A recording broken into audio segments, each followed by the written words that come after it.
Hello students, नमस्कार। Chemistry की online class में आप बच्चों का हार्दिक स्वागत है। मैं उम्मीद करता हूँ आप घर पे सेफ होंगे और सुरक्षित होंगे। भाई देखो, ये आपको जानकारी दे दूँ, अभी थोड़ी गाइडलाइन आई है कि आपकी जो स्कूलें हैं वो 30 नवंबर तक बंद रहेंगी। मैं आपको ये राय दूंगा कि जब तक आपकी स्कूलें ऑफलाइन बंद रहती हैं तब तक ऑनलाइन के द्वारा ही अपनी पढ़ाई को बढ़ाएं। फिर भी कोई डाउट आता है तो आप व्हाट्सएप के द्वारा या पर्सनल कॉलिंग के द्वारा अपने डाउट को शेयर कर सकते हैं, ताकि आपको टॉपिक तरीके से समझ में भी आए और आप उनको पढ़ भी सको। अभी आपके पास प्रॉपर टाइम है घर पे पढ़ने के लिए, फिर तो स्कूलें खुलने के बाद आपको शायद प्रॉपर टाइम नहीं मिल पाएगा। मैं आपसे ये कहूँगा, अभी इस ऑनलाइन के माध्यम से आप अपनी जो सब्जेक्ट वाला जो टॉपिक है, चाहे फिजिक्स का हो, चाहे केमिस्ट्री का हो, चाहे बायोलॉजी का हो, चाहे मैथ का हो, उसको प्रॉपर टाइम दें और जो भी आपको पढ़ाया जा रहा है उसको आप तरीके से हैंडल कर पाएँ। बात क्लियर है? तो बिना बात किए हम अपने टॉपिक स्टार्ट करते हैं। हम बात कर रहे थे चैप्टर सेकंड, उस चैप्टर का नाम था एटॉमिक स्ट्रक्चर। उस एटॉमिक स्ट्रक्चर में हम जो बात कर रहे थे वो बात कर रहे थे भाई सीआरटी एक्सपेरिमेंट के बारे में। काफ़ी जानकारी आपको सीआरटी एक्सपेरिमेंट के बारे में मैंने आपको दी थी, फिर भी थोड़ा रिवाइज कर देता हूँ ताकि आपको पूरी बातें समझ में आ जाएं। पहली बात तो ये कि जो सीआरटी एक्सपेरिमेंट था वो देने वाले दो साइंटिस्ट थे, एक तो जूलियस प्लकर था और एक जे जे थॉमसन था। बात क्लियर है? उन्होंने क्या लिया था, एक कांच की नलिका ली थी जो कि पारदर्शी थी। उसके एक सिरे पर, मतलब दोनों सिरों पर दो धातु की प्लेट लगाई, एक को जोड़ दिया बैटरी के नेगेटिव से और एक को जोड़ दिया बैटरी के पॉजिटिव से। फिर देखा गया कि जब वोल्टेज अप्लाई किया गया, कितना वोल्टेज अप्लाई किया गया था? 10,000 वोल्ट। जब 10,000 वोल्ट अप्लाई किया गया तो एनोड की प्लेट के पीछे एक हरे रंग का प्रकाश उत्पन्न हुआ। इसका मतलब कोई ना कोई किरणें कैथोड से आ रही हैं, उनको बोल दिया हमने कैथोड रे। बात क्लियर थी? फिर मैंने कैथोड किरणों के बारे में आपको गुण बताए थे। कैथोड किरणें क्या होती है? सीधे काम करती है। अब मैं बार बार रिवाइज नहीं करूंगा, बस आपको बता रहा हूँ पॉइंट क्या क्या लिखवाए थे। मैंने आपको समझाया, मैंने आपको बताया था पिछले वाले लेक्चरों में, वो आप देख लेना वीडियो, शायद आपको पूरी बातें क्लियर हो जाएंगी। तो मैं बिना बात मतलब अपना टाइम कंज्यूम ना करते हुए उन पॉइंटों को एक बार रिवाइज कर देता हूँ ताकि आपको पूरी बात समझ में आ जाए। कैथोड किरणें क्या थी? कैथोड किरणें सीधे रेखा में काम करती है। ये क्या होती है? अदृश्य होती है, अपनी आंखों से नहीं देख सकते लेकिन आपको हरे रंग का प्रकाश दिखाई देगा। तीसरी बात क्या थी? कैथोड किरणें क्या होती है? ये फास्ट मूविंग इलेक्ट्रॉन होती है जिनके ऊपर चार्ज क्या होता है? माइनस। कैसे पता लगा था माइनस चार्ज था? इलेक्ट्रिक फील्ड लगा के पता लगा लिया हमने। और इनको जे जे थॉमसन ने क्या बोला था? नेगेट्रॉन। स्टोनी ने क्या बोला था? इनको इलेक्ट्रॉन। फिर क्या बताया था मैंने आपको कि जो अपने पास कैथोड रे हैं वो हीटिंग इफेक्ट और मैकेनिकल इफेक्ट, यानी ऊष्मीय प्रभाव और यांत्रिकी प्रभाव, दोनों प्रभाव शो करती हैं। कैसे पता लगा? जब उसके बीच में धातु का टुकड़ा लगाया गया तो टुकड़ा गर्म हो गया, मतलब हीटिंग इफेक्ट शो कर रही है। मैकेनिकल इफेक्ट कब लगाया गया? कि जब उसके ऊपर एक पेडल लगाया गया तो जो पेडल व्हील था वो घूमने लग गया। इसका मतलब जो कैथोड रे हैं वो क्या शो करती है? Mechanical effect. और ये शो कर रही है मैकेनिकल इफेक्ट, इसलिए हमने कहा कि कैथोड किरणें क्या रखती है? पार्टिकल नेचर, यानी कणीय प्रकृति रखती है। ये बात मैंने आपसे कही थी। फिर मैंने आपसे इंपॉर्टेंट बात क्या कही थी कि जब कैथोड किरणें किसी हैवी मेटल के सरफेस से टकराती हैं, किसी मजबूत धातु के टुकड़े से टकराती हैं, तो एक्सरे किरणों को उत्पन्न करती है। किस किरणों को उत्पन्न करती है? एक्सरे किरणों को। उसके द्वारा ही आप एटॉमिक नंबर और उसके द्वारा आप पीरियोडिक टेबल की खोज कर पाए हो। इसका मतलब पीरियोडिक टेबल के लिए जो जिम्मेदार है वो कौन है? कैथोड किरणें। अगर कैथोड किरणें नहीं होती तो शायद आप आवर्त सारणी की बात नहीं कर पाते। बात क्लियर है? इसके मैंने आपसे क्या कहा था कि जो कैथोड किरणें होती है जब वो आप उनको इलेक्ट्रिकल फील्ड में रखते हो तो उनका पाथ क्या हो जाता है? Parabola path. ये बात इंपॉर्टेंट थी कि जब आप इलेक्ट्रिकल फील्ड में कैथोड किरणों को रखते हो तो उनका पाथ पैराबोला हो जाता है। लेकिन जब आप मैग्नेटिक फील्ड में रखते हो तो मैग्नेटिक फील्ड के आपके पास दो केस थे। कौन कौन से थे? जब थीटा बराबर 90 होगा तो आपका जो पाथ आएगा वो सर्कुलर पाथ आएगा, लेकिन थीटा नॉट इक्वल टू 90 होगा तो आपका जो पाथ आएगा वो अपने पास होगा हेलिक्स पाथ। ये कुछ एडवांस की बातें थी। इसके अलावा मैंने आपसे ये कहा था कि जो कैथोड किरणें होती है वो गैस की नेचर पर डिपेंड नहीं करती, यानी आपने ट्यूब के अंदर कौन सी गैस भरी है इस बात पर आपकी कैथोड रे डिपेंड नहीं करेगी, क्योंकि कैथोड रे क्या होती है? Fast moving electron. और आप जानते हो जब ये फास्ट मूविंग इलेक्ट्रॉन है तो हर गैस के लिए इलेक्ट्रॉन की वैल्यू क्या होती है? सेम। मतलब हर गैस के लिए कैथोड किरणों की वैल्यू भी क्या होगी? सेम। तो ये कुछ पॉइंट थे जो मैंने आपको इससे पहले वाले लेक्चर में डिस्कस किए थे, और मैं उम्मीद करता हूं शायद ये पॉइंट आपको समझ में आ भी हुए होंगे और आपको याद भी हो गए होंगे, क्योंकि हर लेक्चर में मैंने इन पॉइंटों को रिवाइज किया है ताकि कैथोड किरणों के बारे में आपको अधिक से अधिक जानकारी प्राप्त हो जाए। भाई बात क्लियर है? अब आज एक लास्ट टॉपिक इसका रह गया, इन लास्ट पॉइंट आज हम कैथोड किरणों के बारे में डिस्कस कर रहे हैं। उसके बाद आपका सीआरटी एक्सपेरिमेंट और आपकी जो कैथोड किरणों की जानकारी है वो समाप्त हो जाएगी। भाई वो लास्ट पॉइंट कौन सा है? सुनो बात ध्यान से। हम बात कर रहे हैं कैथोड किरणों के गुण के बारे में। किसके बारे में बात कर रहे हैं? कैथोड रे की प्रॉपर्टीज के बारे में। इंग्लिश और हिंदी में तो कोई परेशानी आपको है नहीं शायद। लास्ट पॉइंट कौन सा रह गया? और वो पॉइंट इंपॉर्टेंट भी भाई, वो पॉइंट काफी इंपॉर्टेंट है। इंपॉर्टेंट क्या है कि कैथोड किरणों के लिए E अपॉन एम की वैल्यू, ये देखो ये बात इंपॉर्टेंट है भाई, ध्यान रखना। कैथोड किरणों के लिए E अपॉन एम, इसको बोलते हैं, E को बोलते हैं, बताऊंगा मैं, इसको बोलते हैं चार्ज टू मास रेशियो। बताऊंगा अभी आपको, आगे बता दिया जाएगा आपको। अभी तो आप ही देखो, कैथोड किरणों के लिए हिंदी में लिख देता हूं ताकि आपको पूरी बात समझ में आ जाए। कैथोड किरणों के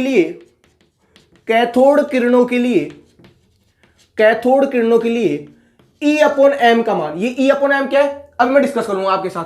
कैथोड किरणों के लिए E अपॉन एम का मान नियत रहता, E अपॉन एम का मान नियत रहता है। यानी जो कैथोड किरणें होती है, जो कैथोड किरणें होती है उनके लिए E अपॉन एम जो है, ये E अपॉन एम क्या है मैं बता रहा हूं, अभी आपसे डिस्कस कर लिया जाएगा। लेकिन अभी आप तो ये समझो कि जो कैथोड किरणें हैं, जो कैथोड रे हैं, उनके लिए E अपॉन एम की वैल्यू क्या होगी, फिक्स होगी। नियत का मतलब क्या होता है, फिक्स होती है, चेंज नहीं होती। सुनो बात ध्यान से, जो मैं बात कर रहा हूं उस बात को आप थोड़ा ध्यान समझना कि कैथोड किरणें जो होती है उनके लिए E अपॉन एम की जो वैल्यू है वो हमेशा फिक्स होगी। ये क्या होगी, नियत, ये चेंज नहीं होगी, चाहे आपने कोई सी भी गैस ली हो। बात सुना बात ध्यान से, अगर आपने हाइड्रोजन गैस ली है, अगर आपने हीलियम गैस ली है, अगर आपने ऑक्सीजन गैस ली है, अगर आपने नाइट्रोजन गैस ली है, तो चारों गैसों के लिए E अपॉन एम की वैल्यू क्या होगी भाई, फिक्स। यानी मैं कह सकता हूं कि कैथोड जो रे है, कैथोड जो रे है उनके लिए E अपॉन एम की जो वैल्यू होगी, ये वैल्यू क्या होगी भाई, फिक्स होगी। क्या होगी भाई, फिक्स वैल्यू होगी, ये चेंज नहीं होगी। बातों को समझना ध्यान से, कैथोड किरणों के लिए E अपॉन एम की जो वैल्यू है, अब बताऊंगा आपको E अपॉन एम क्या होता है, लेकिन आप समझो कैथोड किरणों के लिए E अपॉन एम की जो वैल्यू होती है, वो वैल्यू क्या होती है, फिक्स होती है। क्या होती है, फिक्स, चेंज नहीं होती, चाहे आपने कोई सी भी गैस ली हो। क्योंकि मैंने आपसे कहा था कैथोड किरणें क्या होती है, कैथोड किरणें क्या होती है, ये होती है फास्ट मूविंग इलेक्ट्रॉन। क्या होती है भाई, इलेक्ट्रॉन। और आपको पता है हर गैस के लिए इलेक्ट्रॉन की वैल्यू सेम होगी। आपको पता है हर गैस के लिए इलेक्ट्रॉन की वैल्यू सेम होगी। जब इलेक्ट्रॉन की वैल्यू सेम है तो कैथोड किरणें भी क्या होंगी, सेम, और उनके लिए E अपॉन एम की वैल्यू भी क्या होगी भाई, फिक्स। कैसे फिक्स है, अभी बात आओ समझ आ जाएगी। पहली बात तो ये, सर ये E अपॉन एम है क्या, सर ये जो E अपॉन एम जो आपने लिखा है इसको कहते क्या है, तो देखो उसको क्या बोलते हैं, E अपने पास क्या है, इलेक्ट्रॉन का चार्ज। E अपने पास क्या है, इलेक्ट्रॉन पर आवेश। तो इसको लिख सकता हूं मैं चार्ज, इसको क्या लिख सकता हूं भाई, चार्ज। चार्ज को नहीं बोलते अपन आवेश, क्या बोलते हैं भाई, आवेश। आवेश भी किसके ऊपर, इलेक्ट्रॉन पर। किस पर आवेश है, ये आवेश अपने पास इलेक्ट्रॉन पर आवेश। किस पर आवेश, इलेक्ट्रॉन पर आवेश। डिवाइड बाई एम को बोलते हैं मास, इसको क्या बोलते हैं जी, मास। इसे क्या बोलते हैं, भार या मास बोल सकते हो आप, इंग्लिश में बात करेंगे हम।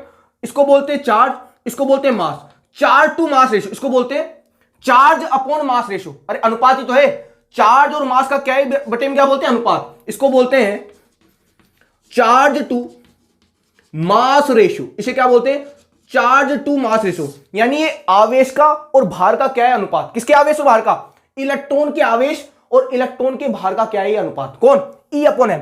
यानी हर गैस के लिए जो अपने पास जो कैथोड रे है उसके लिए E अपॉन एम की वैल्यू क्या होगी, फिक्स। क्यों फिक्स होगी, सुनो, E अपने पास क्या है, E अपने पास है इलेक्ट्रॉन पर आवेश। क्या है अपने पास, इलेक्ट्रॉन पर आवेश। और M क्या है, M अपने पास है मास। किसका मास, इलेक्ट्रॉन का है तो मास होगा भाई। जब आप चार्ज या इलेक्ट्रॉन का ले रहे हो तो मास भी किसका होगा, इलेक्ट्रॉन का। अब आप सोचो हर गैस के लिए इलेक्ट्रॉन की वैल्यू फिक्स होगी कि नहीं होगी, इलेक्ट्रॉन हर गैस के लिए सेम होगा। और जब हर गैस के लिए इलेक्ट्रॉन ही सेम है तो उसके पास चार्ज भी फिक्स होगा, उसके ऊपर चार्ज भी फिक्स होगा, उसके ऊपर मास भी फिक्स होगा। मतलब E अपॉन एम की वैल्यू बताओ फिक्स होगी कि नहीं होगी भाई। जब इलेक्ट्रॉन ही सेम है तो इलेक्ट्रॉन के ऊपर चार्ज भी सेम होगा, उसके ऊपर मास भी सेम होगा। तो मैं कहूंगा E अपॉन एम की वैल्यू भी तो फिक्स होगी, वो चेंज होगी क्या। क्योंकि आपके लिए चाहे आप हाइड्रोजन गैस लो, चाहे आप नाइट्रोजन लो, चाहे आप ऑक्सीजन लो, चाहे आप हीलियम लो, सबके लिए इलेक्ट्रॉन की जो वैल्यू है वो सेम है। इसके ऊपर चार्ज माइनस ही रहने वाला सब में, ये थोड़ी इसमें प्लस वन हो जाएगा। सबके लिए चार्ज -1 रहेगा और सबके ऊपर मास भी सेम रहेगा। जब इलेक्ट्रॉन के ऊपर चार्ज और इलेक्ट्रॉन के ऊपर मास ही सेम है तो बताओ E अपॉन एम की वैल्यू फिक्स होगी कि नहीं होगी। क्या वेरिएबल होगी, नहीं, क्योंकि वेरिएबल जब होती जब हर गैस के लिए इलेक्ट्रॉन की वैल्यू अलग अलग आती है। लेकिन आप जानते हो इलेक्ट्रॉन तो कोई सी गैस हो सबके लिए सेम ही होता है भाई। इलेक्ट्रॉन तो क्या होता है 1.6 × 10⁻⁻19 कूलम, ये तो होता है इलेक्ट्रॉन पर आवेश। तो ये चाहे स्पेलो स्पेलो स्पेलो चाहे स्पेलो, सबके लिए इसके ऊपर चार्ज क्या होगा, फिक्स होगा। और आवेश मास कितना होता है -31 kg, इतना होता है। मतलब ये भी सेम होगा। जब सेम ही वैल्यू आ रही है, जब सेम ही वैल्यू आ रही है इलेक्ट्रॉन का आवेश की भी और मास की भी, तो बताओ E अपॉन एम की वैल्यू सेम होगी नहीं। इसे क्या बोलते हैं, इसे बोलते हैं चार्ज टू मास रेशो। इसे क्या बोलते हैं, चार्ज टू मास रेशो। इसी का दूसरा नाम क्या होता है, इसे बोलते हैं स्पेसिफिक चार्ज। इसे क्या बोलते हैं, स्पेसिफिक चार्ज, विशिष्ट आवेश। इसे हिंदी में क्या बोलते हैं जी, इसे बोलते हैं विशिष्ट आवेश। इसे क्या बोलते हैं, विशिष्ट आवेश। अब मैं जो कहने जा रहा हूं वो बात सुनो ध्यान से। यानी कैथोड किरणों का लास्ट गुण था, लास्ट गुण क्या था कि कैथोड किरणों के लिए E अपॉन एम, अब तो जान गए ना E अपॉन एम क्या है, चार्ज टू मास रेशो। ये इसे क्या बोल सकते हो आप, स्पेसिफिक चार्ज, या हिंदी में क्या बोल सकते हो आप, इसे विशिष्ट आवेश। यानी कैथोड किरणों के लिए विशिष्ट आवेश का मान या स्पेसिफिक चार्ज का मान क्या होता है, फिक्स, चेंज नहीं होता, चाहे आपने कोई सी भी गैस ली हो। क्योंकि मैं कहूंगा जो कैथोड किरणें हैं वो गैस के नेचर पर डिपेंड ही नहीं करती। जो कैथोड किरणें हैं वो गैस की नेचर पर डिपेंड ही नहीं करती। जब डिपेंड ही नहीं करेगी तो उनके लिए चार्ज अपॉन मास का जो रेशियो होगा वो फिक्स होगा। और जो भी कितना होता है अपने पास, इसकी वैल्यू कितनी होती है, इसकी वैल्यू होती है अपने पास ये 1.76 into 10⁻11, 1.76 into 10⁻11 coulomb per KG, coulomb per kilogram. अगर आप ग्राम में लेना चाहते हो तो होगा अपने पास 1.76 इंटू 10⁸ कूलम पर ग्राम। ये होती है इसकी वैल्यू, ये अपने पास होती है E अपॉन M की वैल्यू। देख लो ध्यान से आप, E अपॉन M की वैल्यू क्या होगी, 1.76 इंटू 10⁻11 कूलम पर केजी, ये 1.76 इंटू 10⁸ कूलम पर ग्राम। ये होती है चार्ज टू मास रेशियो की वैल्यू। किसके लिए ये अपने पास है, कैथोड रे के लिए। किसके लिए, कैथोड रे। यानी हर गैस के लिए, हर गैस के लिए E अपॉन M की वैल्यू कितनी होगी, किलोग्राम में तो इतनी होगी और ग्राम में इतनी होगी, चेंज नहीं होगी। ये क्या होगी, ये अपने पास होगी फिक्स। क्या होगी ये, फिक्स, क्योंकि आपकी जो कैथोड रे है वो गैस की नेचर पर डिपेंड नहीं करती। तो हमको पता है इलेक्ट्रॉन पर आवेश भी सेम होगा, मास भी सेम होगा, तो E अपॉन M का मान भी फिक्स होगा ही नहीं होगा। और इसे E अपॉन M को क्या बोलते हैं, चार्ज टू मास रेशियो, ये इसे क्या बोलते हैं, स्पेसिफिक चार्ज। इसे क्या बोलते हैं, स्पेसिफिक चार्ज। यानी विशिष्ट आवेश का मान कितना होगा, 1.76 इंटू 10⁻11 कूलम पर केजी, या 1.76 इंटू 10⁸ कूलम पर ग्राम। बात क्लियर है, ये तो किलोग्राम ग्राम का चक्कर है ना भाई, यूनिट कन्वर्जन है। तो बात क्लियर है, बात क्लियर है। इसका मतलब कैथोड किरणों के लिए E अपॉन M की वैल्यू क्या रहने वाली है, फिक्स रहने वाली है, चेंज नहीं होगी। और क्यों चेंज नहीं हो रही, ये बात हमको समझ में आ गई, क्योंकि कैथोड किरणें जो है वो फास्ट मूविंग इलेक्ट्रॉन है, और हर गैस के लिए इलेक्ट्रॉन सेम होता है। जब इलेक्ट्रॉन ही सेम है तो उसके ऊपर चार्ज भी सेम होगा और मास भी सेम होगा, चार्ज भी सेम होगा और मास भी सेम होगा, तो दोनों का रेशियो भी तो सेम होगा भाई, वो चेंज थोड़ी होंगे, क्योंकि हर गैस के लिए इलेक्ट्रॉन भी सेम और मास भी सेम है। बात क्लियर है। तो E अपॉन M की वैल्यू भी क्या होगी, फिक्स। और इस E अपॉन M को क्या बोलते हैं, चार्ज टू मास रेशियो, या इसी को बोलते हैं विशिष्ट आवेश या स्पेसिफिक चार्ज। बात क्लियर है, शायद आपको बात समझ आ गई मैं क्या कहना चाहता हूं। बात क्लियर है। और वैल्यू कितनी होती है, वैल्यू याद होनी चाहिए हमको। ये वैल्यू कितनी होती है, 1.76 इंटू 10⁻11 कूलम पर केजी, और 1.76 इंटू 10⁸। ये कब होगा, जब आप किस में ले रहे हो, ग्राम में। किलोग्राम में तो अपने पास 11 आ जाएगा, ग्राम में अपने पास क्या आ जाएगा, 8। भाई आप जानते नहीं 1 किलोग्राम में 11 ग्राम होते, जानते हो इस चीज के बारे में। तो 3 का चक्कर आएगा ना, 11 में 3 घटा दोगे 8 आ जाएगा मेरे पास। बात क्लियर है, ये बात शायद समझ में आ गई आपको कि कैथोड किरणों के लिए E अपॉन M यानी चार्ज टू मास रेशियो की जो वैल्यू है वो वैल्यू फिक्स होती है, वेरिएबल नहीं होती। ध्यान रखना इस वीडियो में, आप चाहे कोई सी गैस ले लो, उसके लिए जो E अपॉन M की वैल्यू आएगी वो फिक्स आएगी, और वो भी कितनी आएगी, इतनी आएगी भाई, चेंज नहीं होगी भाई, क्योंकि कैथोड किरणें गैस की नेचर पर डिपेंड नहीं करती। बात क्लियर है। ये थे कैथोड किरणों के गुण। ये क्या थे, कैथोड किरणों के गुण। अब आपके दिमाग में क्वेश्चन ये आ रहा होगा कि सर जब जे जे थॉमसन को E अपॉन M की वैल्यू कैसे पता लगी। सुनो ध्यान से, ना तो उसे इलेक्ट्रॉन के चार्ज के बारे में पता था, उस टाइम तो इलेक्ट्रॉन के चार्ज की आवेश खोज ही नहीं हुई थी ना। अरे मैंने आपको डिस्कवरी चार्ट बताया था, उस चार्ट में लिखा था चार्ज ऑन इलेक्ट्रॉन, यानी इलेक्ट्रॉन पर आवेश किसने निकाला था, इलेक्ट्रॉन पर आवेश निकाला था आर के मुलिकन ने। किसने निकाला था, आर के मुलिकन ने। मैं देख लेता हूं, आपको इस कैमरे में दिख रहा भी नहीं दिख रहा, दिख नहीं रहा शायद आपको, नीचे लिखता हूं भाई। इलेक्ट्रॉन के ऊपर जो चार्ज निकाला था किसने निकाला था, आर के मिलिकन ने। किसने निकाला था, आर के मिलिकन ने 1909 में। आर के मिलिकन ने 1909 में किसका निकाला था, इलेक्ट्रॉन पर चार्ज निकाला था। ये किसने निकाला था, अपने पास आर के मिलिकन ने। तो मैं कहूंगा ये काम तो इससे पहले का था, तो सर उसको ना तो ई के बारे में पता था, ना ही उसे एम के बारे में पता था, फिर उसने चार्ज टू मास रेशियो कैसे निकाला। भाई जब जे थॉमसन ने कैथोड सीआरटी जब एक्सपेरिमेंट कर रहे थे, कैथोड मतलब जे थॉमसन और जूलियस प्लकर जब सीआरटी एक्सपेरिमेंट कर रहे थे, जब तक उन्हें ना तो इलेक्ट्रॉन के ऊपर आवेश का मालूम था, ना ही उन्हें एम का मालूम था, फिर भी उन्होंने क्या निकाल लिया, ई बाई एम। सर ये क्वेश्चन आ गया कि सर जब उनको ना तो इलेक्ट्रॉन पर आवेश का पता था, ना उनको इसके मास के बारे में पता था, तो फिर उन्होंने ई अपॉन एम की वैल्यू कैसे निकाली। क्वेश्चन हमारे सामने क्या आ गया कि सर जब जे थॉमसन ये प्रयोग कर रहा था, तो ना तो उसे इलेक्ट्रॉन पर आवेश का पता था, ना ही उसे उसके मास के बारे में पता था, फिर भी उसने ई अपॉन एम की वैल्यू कैसे निकाली। तो उसका रीजन था भाई, मैं एक्सपेरिमेंट के द्वारा बताऊंगा आपको कि जे थॉमसन और जूलियस प्लकर ने दोनों ने मिलकर, या आप कहोगे इस जो ई अपॉन एम का जो योगदान है ना, इस ई अपॉन एम की वैल्यू जो निकाली गई थी वो मेजरली किसके द्वारा निकाली गई, जे थॉमसन के द्वारा। इसमें जूलियस प्लकर का योगदान नहीं है, ये काम ही किसका था भाई, जे थॉमसन का। जूलियस प्लकर ने तो सीआरटी एक्सपेरिमेंट के बारे में बताया था, और जे थॉमसन ने किसके बारे में बात की थी, ई अपॉन एम के बारे में, यानी चार्ज टू मास रेशियो की जो बात की थी वो बात किसके द्वारा की गई थी, जे थॉमसन। लेकिन सोचो, ना तो इसे इलेक्ट्रॉन पर आवेश का पता था, इसको तो ये पता था कि इसके ऊपर नेगेटिव चार्ज होता है। इसे क्या पता था, इसको केवल ये पता था कि इलेक्ट्रॉन है और इसके ऊपर चार्ज क्या होता है भाई, नेगेटिव। पता नहीं था कि नेगेटिव कितना होता है। इससे ये पता था इसका मास भी होगा, कितना होगा ये भी पता नहीं था, लेकिन फिर भी उसने E/m की वैल्यू निकाली। अब बताओ, अब आपके सामने क्वेश्चन आ गया, सर जब उसे चार्ज का पता नहीं था, सर जब उसे मास का पता नहीं था, तो फिर उसने E/m की वैल्यू निकाली, तो निकाली कैसे? और ये वैल्यू कितनी दी उसने? 1.76 इंटू 10⁻11 कूलम पर केजी, ये 1.76 इंटू 10⁸8 कूलम पर ग्राम। जब सब उसको चार्ज का पता नहीं था, जब उसको मास का पता नहीं था, तो फिर उसने E/m की वैल्यू कैसे निकाली? तो मैं बताता हूं आपको कि जे थॉमसन ने E/m की वैल्यू को कैसे निकाला था, कैसे मेजर किया था E/m की वैल्यू, जबकि ना तो उसको चार्ज के बारे में पता था, ना ही उसको मास के बारे में पता था। उसको तो ये पता था कि इसके ऊपर जो चार्ज होता है, चार्ज कैसा होता है भाई? Negative charge. तभी तो इसने क्या बोला था, इसको नेगेट्रॉन बोला था, नहीं बोला था? बताया था ना आपको मैंने, इसके ऊपर चार्ज नेगेटिव था, तभी तो जे थॉमसन ने इलेक्ट्रॉन को क्या बोला था? इलेक्ट्रॉन नहीं बोला था, नेगेट्रॉन बोला था। इलेक्ट्रॉन किसने बोला था? स्टोनी ने। बात याद होनी चाहिए आपको, ये कई बार कॉम्पिटिशन एग्जाम में पूछा हुआ है कि जे थॉमसन ने इलेक्ट्रॉन को क्या बोला था भाई? नेगेट्रॉन। और स्टोनी ने क्या बोला था? इलेक्ट्रॉन बोला था। बात क्लियर है? अब हमको ये देखना है कि जे थॉमसन जो था, उसने जो थॉमसन था, उसने E/m की वैल्यू कैसे निकाली। देखो जी, CRT एक्सपेरिमेंट क्या था, देखो उसने कैसे निकाली E/m की वैल्यू। यानी हम निकालना चाहते हैं, हम क्या निकालना चाहते हैं? Charge to mass ratio. हम क्या निकालना चाहते हैं जी? हम निकालना चाहते हैं चार्ज टू मास रेशियो, यानी हम निकालना चाहते हैं E/m। क्या निकालना चाहते हैं? E/m। इसका दूसरा नाम क्या होता है? इसका दूसरा नाम होता है स्पेसिफिक चार्ज। हिंदी में क्या बोलते हैं इसको? बोलते हैं हिंदी में विशिष्ट आवेश। क्या बोलते हैं इसे? विशिष्ट आवेश। ध्यान से देखिए आप इसको, हम ये देखना चाहते हैं कि जब जे थॉमसन को, ये शायद दिख नहीं रहा आपको, थोड़ा सा मैं कैमरा सही कर देता हूं, अब शायद आपको विजिबल होगा। बात क्लियर? अब दिख रहा है साफ साफ आपको? हम निकालना चाहते हैं चार्ज टू मास रेशियो, या हम निकालना चाहते हैं स्पेसिफिक चार्ज। हम ये देखना चाहते हैं जब जे थॉमसन को इलेक्ट्रॉन के चार्ज के बारे में पता नहीं था, उसको ये तो पता था नेगेटिव होता है, कितना होता है ये पता नहीं था, ना ही उसे उसके मास के बारे में पता था, तो फिर भी उसने E/m की वैल्यू निकाली। तो निकाली कैसे? देखो भाई, उसके पास तरीका था। तरीका क्या था? उसने कैसे निकाला था E/m?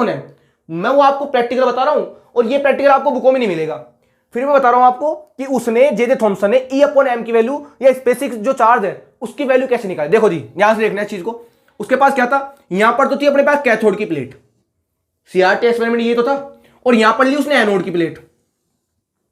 देखना ध्यान से डायग्राम को, यहां तो क्या ली उसने? ये प्लेट किसकी थी? ये प्लेट थी अपने पास कैथोड की। ये प्लेट किसकी थी? ये प्लेट थी अपने पास एनोड की। इसको लिख देता हूं थोड़ा सा। ये प्लेट किसकी थी भाई? ये प्लेट थी अपने पास एनोड की। ये प्लेट तो अपने पास एनोड की थी, ये प्लेट अपने पास कैथोड की थी। इस प्लेट को किससे जोड़ दिया उसने? बैटरी के नेगेटिव से। पता आपको चीज के बारे में?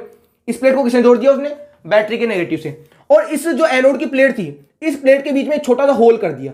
होल जानते हो ना, छेद जिसको हम बोलते हैं, पोर कर दिया ताकि यहां से किरणें जाए और बाहर निकल जाए। उसके पास रीजन था इस चीज का। फिर उसने इस प्लेट को किससे जोड़ दिया? इस प्लेट को जोड़ दिया उसने बैटरी के पॉजिटिव से। ये पॉजिटिव, ये नेगेटिव। वोल्टेज तो पता ही, वो 10,000 वोल्ट लगाएगा यहां से। अब क्या हुआ? जैसे ही यहां पर वोल्टेज अप्लाई किया गया, पैक था ये तो भाई, ये तो ट्यूब थी ना, उसने क्या किया? एक प्लेट तो एनोड की ले ली, वही जो CRT एक्सपेरिमेंट तो कर रहा था भाई वो, और एक क्या ले ली उसने? कैथोड की प्लेट।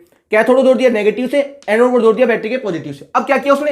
यहां पर लगा दिया एक सर्कल, मैं कहूंगा एक ऐसा पाथ लगा दिया, फ्लोरोसेंट वाला पाथ होता है वो, निकाल दिया। अब क्या हुआ? जैसे ही वोल्टेज अप्लाई किया गया, जैसे वोल्टेज अप्लाई किया गया, सुनो एक मिनट बात ध्यान से आप, एक प्लेट तो लगाई उसने कैथोड की, एक लगा दी उसने एनोड की, इसको जोड़ दिया नेगेटिव से, इसको जोड़ दिया पॉजिटिव से। अब इसके ऊपर क्या लगा दिया? इसके ऊपर लगा दिया उसने इलेक्ट्रिकल फील्ड। क्या लगा दिया जी? Electrical field. ये फील्ड कौन सा है? ये फील्ड अपने पास इलेक्ट्रिकल फील्ड। इलेक्ट्रिकल फील्ड जानते हो ना इलेक्ट्रिकल फील्ड क्या होता है? हिंदी बोलते हैं वैद्युत क्षेत्र। बताया था मैंने आपको कि जब कैथोड किरणें वैद्युत क्षेत्र में गमन करती है तो उनका पाथ कैसा होता है? Parabola path. और एक लगा दिया उसने मैग्नेटिक फील्ड। डायग्राम तो अपना कच्चा हो जाएगा उससे, थोड़ा सही तरीके से बना देता हूं मैं ताकि आपको साफ साफ दिखे। एक तो लगा दिया उसने मैग्नेटिक फील्ड, इसको मान लो आप मैग्नेटिक फील्ड, इस प्रकार का मैग्नेटिक फील्ड लगा दिया उसने। ये अपने पास नॉर्थ पोल हो गया, अपने पास साउथ पोल हो गया। और साथ में क्या लगा दिया उसने? इलेक्ट्रिकल फील्ड, ये प्लस वाला और ये माइनस वाला। ये तो अपने पास कौन सा फील्ड है? ये अपने पास फील्ड है मैग्नेटिक फील्ड। कौन सा फील्ड है? Magnetic field. हिंदी में क्या बोलते हैं इसको? बोलते हैं चुंबकीय क्षेत्र। हिंदी में क्या बोलते हैं? चुंबकीय क्षेत्र। और ये कौन सा लगा दिया? ये लगा दिया इलेक्ट्रिकल फील्ड। इलेक्ट्रिकल फील्ड इसको क्या बोलते हैं हिंदी में? वैद्युत क्षेत्र। दो क्षेत्र लगा दिए, हमको पता था दो क्षेत्र लगाएगा, ये तो इलेक्ट्रिकल फील्ड और मैग्नेटिक फील्ड। और सामने क्या लगा दिया? ये से पर्दा सा था, जेड एन एस का पर्दा था ये, ताकि आपकी जो किरणें आ रही सीधी उसके ऊपर हिट करे। अब सुनो, जैसे यहां पर वोल्टेज अप्लाई किया जाए, वापस सुनो ध्यान से, एक्सपेरिमेंट क्या था, ये कैथोड की प्लेट थी, ये एनोड की प्लेट थी, इस प्लेट के बीच में क्या कर दिया, बीच में छिद्र कर दिया ताकि यहां से किरणें क्या निकले, बाहर निकले, और किस पे टकरा है, इस पर्दे पे टकरा है। जेड एन एस का पर्दा था भाई जिंक सल्फाइड का, ये जिंक सल्फाइड का पर्दा था भाई, ठीक है। अब सुनो, जैसे आप वोल्टेज अप्लाई करोगे तो यहां से क्या जनरेट होगी, कैथोड किरणें, क्या जनरेट होगी, यहां से कैथोड किरणें, वो कैथोड किरणें जाएंगी कैथोड किरणें ऐसे, ये क्या है, ये अपने पास है सीआर, ध्यान रखना, सीआर इनविजिबल होती है, लेकिन हम मान तो सकते हैं ना भाई जा रही होंगी, कैसे जा रही है, स्ट्रेट लाइन, जैसे ही जाएंगी तो बताओ इस पोर से बाहर होंगी कि नहीं होंगी, होंगी इस पोर से बाहर। तो पहले क्या देखा गया कि जब इलेक्ट्रिकल फील्ड और मैग्नेटिक फील्ड नहीं था, जब वैद्युत क्षेत्र और चुंबकीय क्षेत्र नहीं था, तो ये जो किरणें थी बिल्कुल सीधी रेखा में गमन कर रही थी और यहां पर जाके हिट कर रही थी, यानी यहां पर क्या जनरेट कर रही थी, green glow, green glow generate करी कब, जब इलेक्ट्रिकल फील्ड और मैग्नेटिक फील्ड क्या था, एब्सेंट। लेकिन जैसे इलेक्ट्रिकल फील्ड लगाओगे आप, जैसे आपने इलेक्ट्रिकल फील्ड को ऑन किया तो आपको पता है कैथोड किरणें के ऊपर चार्ज क्या होता है, माइनस, पता है ना आप उस चीज को। जब वैद्युत क्षेत्र और चुंबकीय क्षेत्र अनुपस्थित था तो कैथोड किरणें सीधी जाके खा टकराई थी यहां पर, क्योंकि प्रभावित ही नहीं हो रही थी। अब आपने क्या किया, अब आपने वैद्युत क्षेत्र को ओपन कर दिया, जैसे आपने वैद्युत क्षेत्र अप्लाई किया तो आपको पता है कैथोड किरणें क्या होती है, फास्ट मूविंग इलेक्ट्रॉन, और इनके ऊपर चार्ज क्या होता है, माइनस, और माइनस होने के कारण ये किधर घूमेंगे, ऊपर की तरफ, फिर ये कहां टकराई भाई, यहां टकराई, किसके कारण टकराई है, वैद्युत क्षेत्र। मैं कहूंगा इसको तो मान लिया ए, इसको मान लिया मैंने बी, इस पॉइंट को क्या मान लिया मैंने ए, इस पॉइंट को क्या मान लिया मैंने बी। अब सुनो, फिर मैंने क्या किया, इस इलेक्ट्रिकल फील्ड को बंद कर दिया और लगा दिया मैग्नेटिक फील्ड। वो क्या करता है, मैग्नेटिक फील्ड इलेक्ट्रिकल फील्ड से अपोजिट खींचता है, तो फिर ये टकराई खाए, ये टकराई यहां पर, इस पॉइंट को मान लिया मैंने सी। ध्यान से देखिए डायग्राम को, इस डायग्राम से आपको पूरी बातें क्लियर हो जाएंगी मैं क्या कहना चाहता हूं, बात समझना ध्यान से। उसने क्या किया, सबसे पहले तो इलेक्ट्रिकल फील्ड और मैग्नेटिक फील्ड को एब्सेंट कर दिया। जब ये दोनों ही अनुपस्थित थे तो कैथोड किरणें, जो कैथोड किरणें है इस पोल में से सीधी कहां टकराएंगी, यहां पर ग्रीन ग्लो आ जाएगा। फिर उसने क्या किया, इलेक्ट्रिकल फील्ड लगाया, जैसे वो इलेक्ट्रिकल फील्ड लगाएगा तो आपको पता है इसके ऊपर चार्ज माइनस होता है, पता ऊपर घूमेंगी नहीं घूमेंगी, किधर घूमेंगी, प्लस वाली प्लेट की तरफ, यहां जाके टकराई। फिर उसने क्या किया, मैग्नेटिक फील्ड लगाया तो किधर आ जाएगी, नीचे की तरफ आ जाएगी, यहां जाके टकराएगी। अब उसने क्या किया, सुनो, उसने देखा कि जब इलेक्ट्रिकल फील्ड अप्लाई करते हैं तो ये ऊपर जाती है, मैग्नेटिक फील्ड अप्लाई करते हैं नीचे जाती है। उसने क्या किया, इस इलेक्ट्रिकल फील्ड को और मैग्नेटिक फील्ड को उसने क्या किया, वैद्युत क्षेत्र को और चुंबकीय क्षेत्र को इस प्रकार से अरेंज किया। सुनो, इलेक्ट्रिकल फील्ड तो कहां लेके जा रहा है, इसको ऊपर, मैग्नेटिक फील्ड कहां लेके जा रहा है, इसको नीचे। उसने इलेक्ट्रिकल फील्ड को और मैग्नेटिक फील्ड को इस प्रकार व्यवस्थित किया कि जो किरणें हैं कहां पर जाने लगी, ओनली फॉर ओनली सीधी रेखा में। यानी मैं कहूंगा उसने इलेक्ट्रिकल फोर्स को, मैं कहूंगा उसने इलेक्ट्रिकल फोर्स को किसके बराबर कर दिया जी, मैग्नेटिक फोर्स के बराबर। यहां लिख देता हूं, उसने क्या किया, उसने इलेक्ट्रिकल फोर्स को मैग्नेटिक फोर्स के क्या कर दिया, बराबर। जब ये दोनों फोर्स ही बराबर हो गए, इसका मतलब क्या हुआ, जितना ये ऊपर लेके जाएगा उतना ही कहां लेके जाएगा, नीचे। मतलब जो किरणें थी ना तो वैद्युत क्षेत्र से प्रभावित होंगी ना ही चुंबकीय क्षेत्र से, वो किधर जाएंगी, ओनली फॉर ओनली सीधी रेखा में। किधर जाएंगी, ओनली फॉर ओनली सीधी रेखा में। सुनो आप इस बात ध्यान से, जब उसने वैद्युत क्षेत्र लगाया था तो किरणें ऊपर जा रही थी, जब चुंबकीय क्षेत्र लगाया तो किरणें नीचे जा रही थी। अब उसने ऐसे किया कि दोनों जो फोर्स थे उनको क्या कर दिया, इक्वल कर दिया। जब दोनों फोर्स इक्वल हो जाएंगे तो ना तो ऊपर जाएंगी ना नीचे जाएंगी, बताओ सीधी रेखा में जाएंगे नहीं जाएंगी। इन्होंने दोनों फोर्सों को क्या कर दिया, बराबर। जितना वैद्युत क्षेत्र था उतना ही क्या लगा दिया उसने, चुंबकीय क्षेत्र। जब दोनों क्षेत्र ही बराबर हो गए तो जितना वो ऊपर लेके जाता उतना वो नीचे लेके जाता। जब बराबर हो गए बताओ सीधी रेखा में जाएंगे नहीं जाएंगी, ना तो ऊपर जाएंगी ना ही नीचे जाएंगी, क्योंकि दोनों फोर्स क्या है, बराबर। जब दोनों फोर्स ही बराबर है बताओ किरणें सीधी रेखा में जाएंगी नहीं जाएंगी। और मैं कहूंगा उसने क्या कर दिया, इलेक्ट्रिकल फोर्स को किसके बराबर कर दिया भाई, मैग्नेटिक फोर्स के। इस फोर्स को बराबर करने की कारण उसके पास क्या आ गई, ई अपॉन एम की वैल्यू। कैसे आई, अब देखो ध्यान से। लेकिन आपको ये बात समझ में आ गई होगी, जब उसने वैद्युत क्षेत्र लगाया था तो किरणें ऊपर जा रही थी, जब चुंबकीय क्षेत्र लगाया तो किरणें नीचे आ रही थी। अब उसने क्या किया, दोनों क्षेत्रों को बराबर कर दिया। जब दोनों फोर्स ही बराबर हो गए तो ना ऊपर जाएंगी ना नीचे जाएंगी, कहां जाएंगी, ओनली फॉर ओनली सीधी रेखा में। और हम जानते हैं कैथोड किरणें कहां गमन करती है, सीधी रेखा में। अब देखो बात ध्यान से, समझ में आ गया डायग्राम आपको, पूरी बात क्लियर है। उसने क्या किया, इलेक्ट्रिकल फोर्स को और मैग्नेटिक फोर्स को दोनों को क्या कर दिया, बराबर। बराबर क्यों किया, क्योंकि अगर इसको लगाता तो ऊपर जाती, इसको लगाता नीचे आती, तो उसने क्या कर दिया, दोनों फोर्सों को बराबर कर दिया। जैसे ही दोनों फोर्सों को बराबर किया तो ना तो ऊपर गई ना नीचे गई, किधर जाने लगे भाई, सीधी रेखा में, क्योंकि दोनों फोर्स ही क्या थे, बराबर। मैं कहूंगा किरणें किधर जाने लगी, ओनली फॉर ओनली स्टेट, यानी किरणें कहां पर प्राप्त हुई, ओनली फॉर ओनली ए पर। इसका मतलब क्या हुआ, सुनो जैसे। अभी डायग्राम को मिटा देता हूं मैं, क्योंकि मेरा काम हो गया। मैं आपसे कहना चाहता था ई अपॉन एम कैसे निकाला, मैं कह रहा हूं आपसे, उसने क्या किया, इलेक्ट्रिकल फोर्स को किसके बराबर कर दिया जी, मैग्नेटिक फोर्स। किसके बराबर कर दिया, मैग्नेटिक फोर्स। ठीक है, इसको हिंदी में क्या बोलते हैं, इसको बोलते हैं वैद्युत बल, इसको क्या बोलते हैं, चुंबकीय बल। फिजिक्स में पढ़ा होगा आपने इसके बारे में। उसने क्या किया, इलेक्ट्रिकल फोर्स को किसके बराबर कर दिया भाई, मैग्नेटिक फोर्स के। इलेक्ट्रिकल फोर्स क्या होता है, small E capital E, charge on electron electric field. Magnetic force का फॉर्मूला क्या होता है, magnetic field into charge into velocity, ये होता है। ये चुंबकीय बल का फॉर्मूला होता है। यहाँ बी बराबर क्या है, चुंबकीय क्षेत्र, ई बराबर क्या है, इलेक्ट्रॉन पर आवेश, वी बराबर क्या है, वेलोसिटी ऑफ इलेक्ट्रॉन, इसका क्या गति होती है इलेक्ट्रॉन की। यहाँ क्या है, इलेक्ट्रॉन पर चार्ज, ई क्या है, इलेक्ट्रिकल फील्ड। बताओ ई से ई कैंसिल होगा कि नहीं होगा, ई से ई कैंसिल होगा, तो बताओ वी बराबर क्या आएगा अपने पास, वी बराबर क्या आएगा, ई अपॉन बी आएगा कि नहीं आएगा। ये अपने पास आ गई इक्वेशन फर्स्ट। देखो जे थॉमसन ने किस प्रकार ई अपॉन एम की वैल्यू निकाली थी, काफी इंपॉर्टेंट टॉपिक है, यह आपको बुकों में नहीं मिलेगा, मैं आपको समझा रहा हूं फिर भी कि उसने ई अपॉन एम की वैल्यू कैसे निकाली थी, जबकि उसको ना तो इसके ऊपर आवेश का पता था ना इसका मास का पता था, लेकिन उसको इसके बारे में पता था क्योंकि इलेक्ट्रिकल फोर्स भी उसने लगाया था और मैग्नेटिक फोर्स भी उसने लगाया था, और दोनों फोर्सों को क्या कर दिया बराबर। इलेक्ट्रिकल फोर्स का फॉर्मूला क्या होता है, स्मॉल ई कैपिटल ई, इसका फॉर्मूला क्या होता है, कैपिटल बी स्मॉल ई।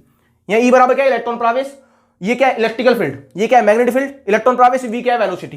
तो वी की वैल्यू कितनी आएगी, बटे में चला जाएगा, बताओ ई अपॉन बी आएगी नहीं आएगी। अब सुनो, जब वो किरणें इधर घूम रही थी, तीन कारण थे, जब वो किरणें इधर घूम रही थी तो मैं कहूंगा एक सर्कुलर पाथ आ रहा, देखो आ रहा था ना, सर्कुलर पाथ आ रहा था, मतलब वो जो किरणें, जो मैग्नेटिक फील्ड था, अरे मैं नीचे कौन लेके आ रहा था, ये अपने पास था ए, वो ये अपने पास था बी, ये अपने पास ए था, ये अपने पास सी था। ऊपर कौन सा फील्ड लगा रखा था आपने, इलेक्ट्रिकल फील्ड, नीचे कौन सा लगा रखा था आपने, मैग्नेटिक फील्ड।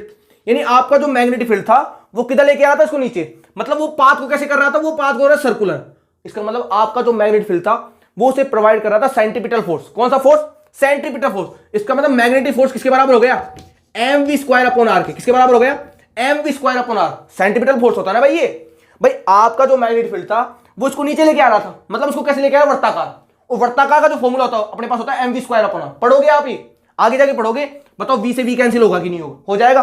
तो अगर मैं यहां से ई अपॉन एम की वैल्यू निकाल, देखो ई, ये ई डिवाइड में लेके आ गया अपने पास एम, तो ई अपॉन एम बराबर क्या होगा, यहां तो ऊपर कौन रहेगा वी, ये चला जाएगा नीचे, बताओ बी आर आएगा नहीं आएगा। ई अपॉन एम बराबर क्या आ जाएगा, तो ई नीचे लेके आ गया एम को, ये जाएगा नीचे, ऊपर आएगा वी, तो वी ई अपॉन एम बराबर क्या होगा, v upon B r. V की वैल्यू यहां से पुट कर दो, जैसे आप यहां पुट करोगे तो ई अपॉन एम बराबर क्या आ जाएगा, पुट करो वैल्यू यहां पर, e upon B square upon r, बताओ आएगा नहीं आएगा। देखो ना, आपको पता था कि जे थॉमसन ने इलेक्ट्रिकल फोर्स और मैग्नेटिक फोर्स दोनों क्या कर दी बराबर। इलेक्ट्रिकल फोर्स का फॉर्मूला ये होता है, मैग्नेटिक फोर्स का फॉर्मूला ये होता है, ई से ई कैंसिल हो जाएगा, तो वी बराबर क्या है, ई अपॉन बी आएगा। यहां तक कोई प्रॉब्लम है, मैं कह रहा हूं कि आपका जो मैग्नेटिक फील्ड है इसको खा लेके आ रहा है नीचे, नीचे लेके आ रहा है, मतलब कैसा ला रहा है, सर्कुलर पाथ, और सर्कुलर पाथ का फोर्स होता है सेंटीमीटर, उसकी वैल्यू कितनी होती है, m v square upon r. यानी मैग्नेटिक फोर्स किसके बराबर हो गया, सेंटीमीटर फोर्स के। बताओ वी से वी कैंसिल होगा कि नहीं होगा, तो ये अपने पास ई है, ये अपने पास एम है, तो ई अपॉन एम की वैल्यू क्या होगी, तो वी रह जाएगा, बताओ बी नीचे जाएगा नहीं जाएगा, तो v upon B r, v की वैल्यू को यहां पुट कर दिया मैंने, बताओ e upon B square into r आएगा नहीं है। अब सर ई अपॉन एम कैसे निकाला, सुनो, इलेक्ट्रिकल फील्ड ये क्या है अपने पास, ई बराबर क्या है यहां पर, ई अपने पास है इलेक्ट्रिकल फील्ड, क्या कौन सा फील्ड है भाई, इलेक्ट्रिकल फील्ड। बी बराबर क्या है, मैग्नेटिक फील्ड, कौन सा फील्ड है, मैग्नेटिक, और आर बराबर क्या है, आर बराबर रेडियस, त्रिज्या अपने पास। सुनो, इलेक्ट्रिकल फील्ड भी उसने लगाया था, इलेक्ट्रिकल फील्ड तो उसने लगाया था ना, उसको पता था कि मैंने कितना फील्ड लगाया। मैग्नेटिक फील्ड भी उसने लगाया था, अरे चुंबक उसने तो लगाई थी, उसको यह भी पता था कि मैंने मैग्नेटिक फील्ड कितना लगाया, और रेडियस उसने मेजर कर ली कि ये कितना घूम रहा है। बताओ तीनों की वैल्यू उसे पता थी कि नहीं थी, उसको इसके बारे में पता नहीं था, लेकिन उसको इसके बारे में पता था, इसके बारे में पता था, इसके बारे में पता था। बताओ इस फॉर्मूले के द्वारा उसने ई अपॉन एम की वैल्यू निकाली, और वो वैल्यू कितनी आई, 1.76 into 10⁻11 coulomb per KG, that is answer. इस प्रकार जो जे थॉमसन ने ई अपॉन एम की वैल्यू निकाली, कैसे निकाली पता लग गया आपको कि जे थॉमसन ने ई अपॉन एम की वैल्यू किस प्रकार निकाली, किस फॉर्मूले निकाली थी, e upon B square into r, क्योंकि उसको वैद्युत क्षेत्र का पता था, उसको चुंबकीय क्षेत्र का पता था, और रेडियस उसको पता थी, तो तीनों काम उसके द्वारा ही किए गए थे। जब तीनों की वैल्यू से पता थी तो बताओ यहां से ई अपॉन एम की वैल्यू आएगी नहीं आएगी, बात क्लियर है। लेकिन ध्यान रखना, ई अपॉन एम की वैल्यू इस प्रकार निकाली गई थी, क्योंकि ना तो उसको इलेक्ट्रॉन पे आवेश का पता था, ना ही उसे मास के बारे में पता था, लेकिन उसको किसके बारे में पता था, ई अपॉन एम के। और कैसे निकाला मैंने आपके साथ डिस्कस कर दिया। उम्मीद करता हूं शायद आपको समझ आ गया होगा कि जे थॉमसन ने ई अपॉन एम की वैल्यू किस प्रकार निकाली। तो आज के लिए इतना ही, ये हो गया आपका सीआरटी एक्सपेरिमेंट फिनिश, समाप्त हो गया आपका सीआरटी एक्सपेरिमेंट। कैथोड किरणों के बारे में जितनी भी बातें मैं कर सकता था वो मैंने आपके साथ सब डिस्कस कर लिए। अब इसके ऊपर कोई पॉइंट रहा नहीं, ये भी बता दिया गया आपको कि 4 मास रेशो किस प्रकार निकल गया, पूरा समझ आ गया आपको।